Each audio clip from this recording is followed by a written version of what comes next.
Hi friends, welcome to cine family to. గుండె Ninda Gudigantalu serial hero heroine Vishnukant, అమూల్య గౌడ, బాలు మీనా క్యారెక్టర్లో చాలా అద్భుతంగా నటించి తమకంటూ ప్రత్యేకమైన గుర్తింపును సంపాదించుకున్నారు.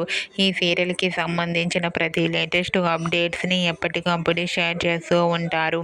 అయితే ఈ సీరియల్కి చాలామంది అభిమానులు ఉన్నారు. రీసెంట్గా Gunde Ninda Gudigantalu serial hero heroine Balu Meena and team shooting location latest ఫొటోస్ని షేర్ చేశారు. ఆ ఫొటోస్లో సీరియల్ టీం అందరూ ట్రెడిషనల్ లుక్లో చాలా సరదాగా హ్యాపీగా ఎంజాయ్ చేస్తూ కనిపించారు. ఆ ఫొటోస్ చూసిన వారంతా beautiful and lovely family and eagerly waiting this latest episodes అంటూ కామెంట్ చేస్తున్నారు. మీకు కూడా Gunde Ninda Gudigantalu serial hero heroine Balu Meena and team shooting location latest photos మీకు నచ్చినట్లయితే మీ అభిప్రాయాన్ని మీ కామెంట్ రూపంలో తెలియజేస్తూ లైక్ చేయండి, షేర్ చేయండి. మరిన్ని ఇంట్రెస్టింగ్ అండ్ లేటెస్ట్ అప్డేట్స్ కోసం మా సినీ ఫ్యామిలీ 2 ఛానల్ని సబ్స్క్రైబ్ చేసుకోండి.